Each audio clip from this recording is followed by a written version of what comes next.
Brenda Pierce, and I'm one of the guest co-hosts on this beautiful summit, the Week of Kindness Summit. And a little bit about me, you'll hear about in another interview, but today I want to celebrate Teresa Syms, who is one of the amazing co-contributors to the Secret Child Life After Loss book. This series is really encompassing everything that there is about writing and celebrating the life of our beloved children as parents of loss. And so one of my dear friends, Teresa Syms, is here with me. She is a celebrated author in her own right and also one of the contributors.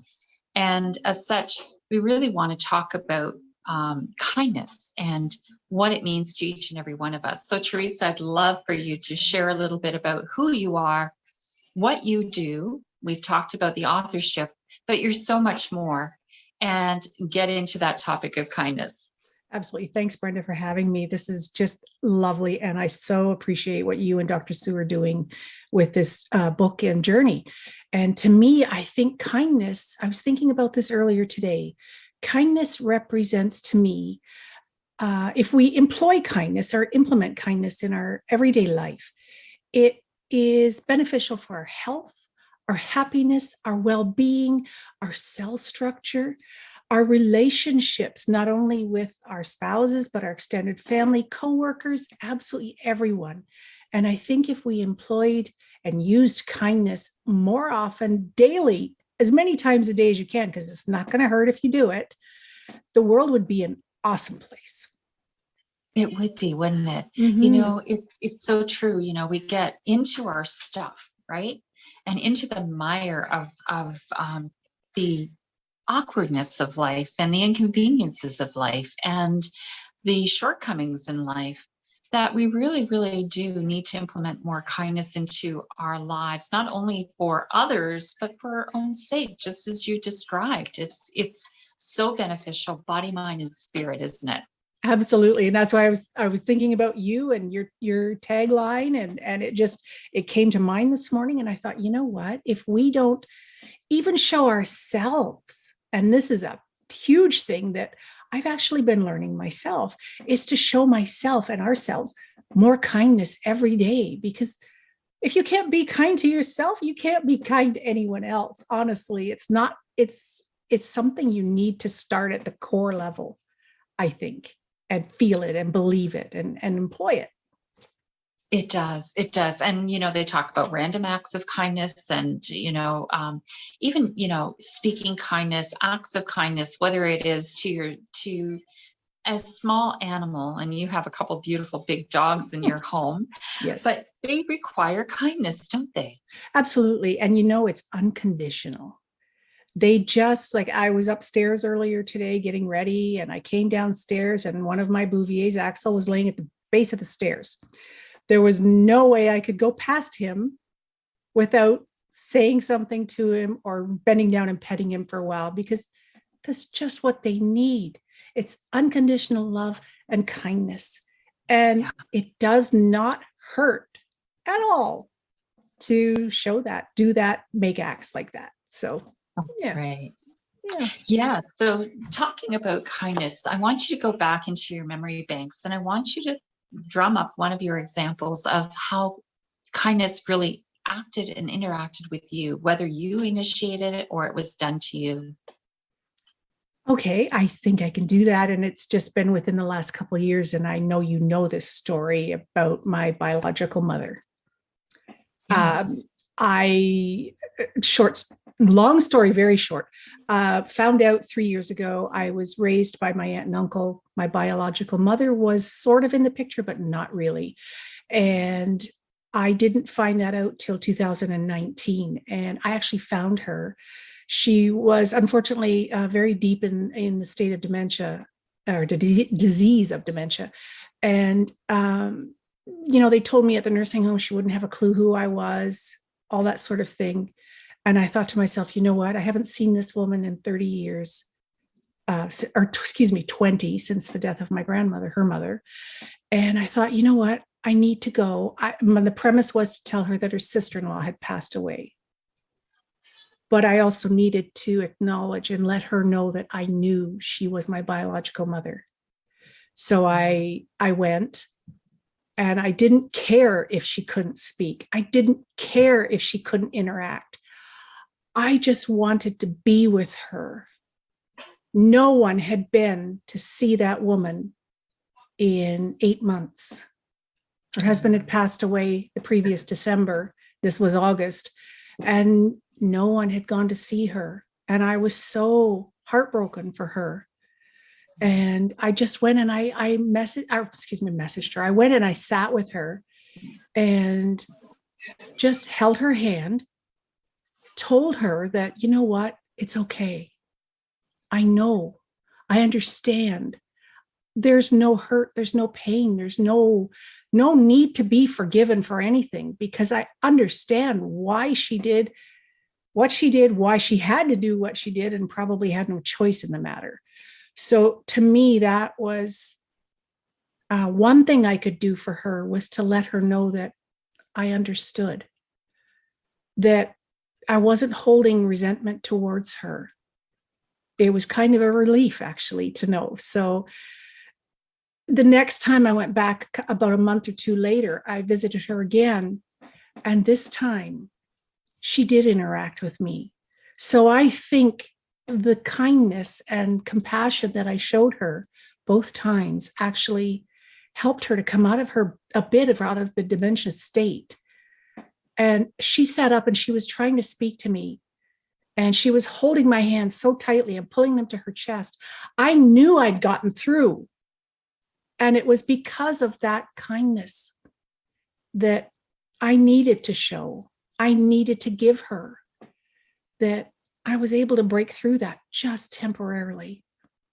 And it was unfortunate she passed away a month later, or sorry, a week later. No, it wasn't even a week later. It was 2 days later, after the last time I went to see her. So it was, so impactful that I went at that particular time and was able to make peace, not only for myself, but I prayed that I gave her peace as well.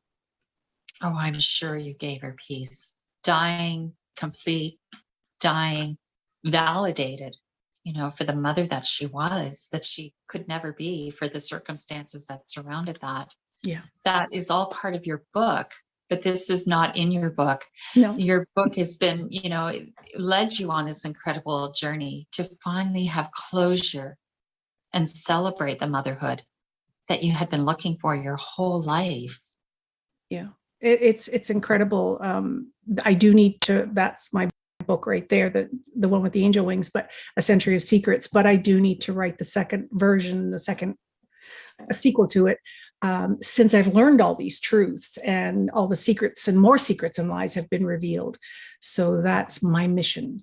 And by doing that, I know my book has had impact on other people. And there's been other women from my hometown who have, just come out and said, thank you for writing this, because it's actually helped me to understand where I came from. I just met with a lady the other day that read my book, and it's 592 pages. She read it in 4 days. She laughed because she said her husband had to bring her meals sitting beside the book. So it's a captivating read, apparently. So, but it's made, that little gesture I did by writing that book and sharing it with the world has made other people, other women and men, actually feel like they now have a voice as well. And what they went through and experienced in their lives does not define who they are. So that's my mission. Yeah. Yeah. And what a beautiful mission it is, because the past does not have to confine us. No. It doesn't have to define us, but it does refine us, doesn't it? Absolutely. And our catchphrases are very similar. Mine is your past does not define your present or your future. Mm-hmm. So that is so true. And that took me so long to have that pop into my head, but it was so relevant and impactful when it did, because it's the honest truth. Whatever we went through, we went through it. It's affected us. It's changed us. It's hopefully helped us grow into better human beings, where we can show more acts of kindness and compassion towards others. But it's not going to stop me from being who I need to be at this moment and who I will become in the future. And that is in itself the greatest truth you can ever come across in your life is that. Because so many of us go through our lives acting by default, thinking that we have to be this and that to everyone else. But when we become true to ourselves, that's when the story, the authorship really rises up inside of us, and we become unstoppable in the wisdom we can share. Absolutely, Brenda. Like, I had co-authored my first book prior to me writing my book. And that was in 2017 when I published mine. And then since then, I've been in 7 other books, and 6 of which, I think it is 6, have gone #1 international bestsellers. So it's lovely, but sharing the message, because I would have never had the confidence or the courage to share those situations, those events, those trials and tribulations that I went through as a younger person with the world.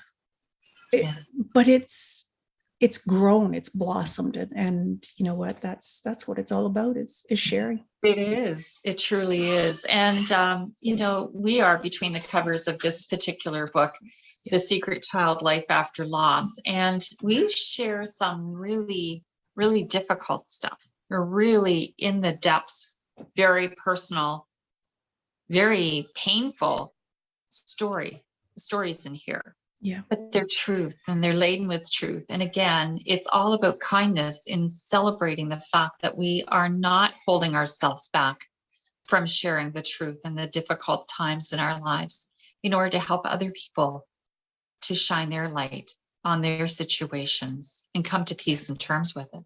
Absolutely. We all have such unique stories in that book, and it's such a privilege to be included in that. And the stories we each have, the link is pregnancy, children, motherhood, grief. And by going through the grief and experiencing it on so many different levels, it gives each of us an insight into how we can help someone else, how we can share our stories with someone who we see is in pain and can't get beyond it or can't get through it. And there's a couple of people I can think of right at the moment that are experiencing that as well. And, it's a delicate process to have to approach someone who is going through grief like that, any kind of grief, actually, and to try to help, because they see nothing but the grief at the moment and the pain and the suffering. But there is life beyond that, as the book says. Yeah, there is. And we are their legacy. Yes. We are their breath. We are their heartbeat. And we have the right to shine the light on our children and do incredible things as acts of kindness because of them and for them. And it's a beautiful thing when we really understand that we can break through into this new understanding where there's peace. We find peace. Yeah. And we become the peace we've been seeking. And very that's true. kindness. Very true. And, being part of this book and writing my chapter, actually, and my situation occurred 40 years ago. So I had not dealt with that grief until now. And it's the most beautiful thing I've ever experienced. It was painful to write, but it was a gift to myself and a gift to you and Dr. Sue and to the world and the contributing authors as well. It's just something I felt was important. And, I was thinking back, like today is my younger son's birthday. And I was thinking about that and life after that. And I realized that postpartum depression was a huge part of my life at that point in time. It was not talked about very much at all at that stage. Everything was still kept hush hush. So we knew about postpartum depression, but no one talked about it. But that is to me, it was a form of grief.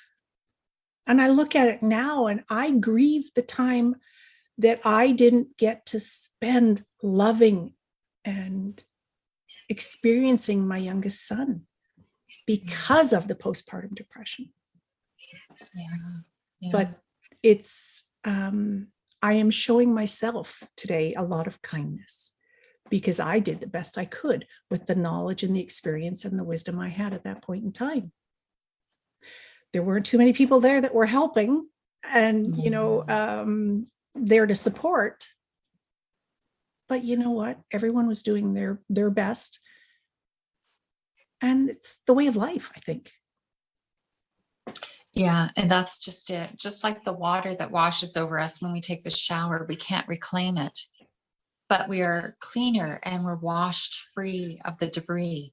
Yes. If we choose.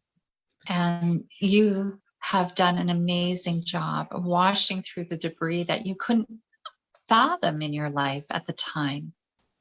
But you're here now and sharing your beautiful wisdom, for which I'm so grateful and so appreciative of you taking the time to be in the book, sharing your story, but most of all being here today, impacting our viewers on this week of kindness and how important it is to be kind to yourself, to be gentle with yourself, and understand truly we did the best we could at the time.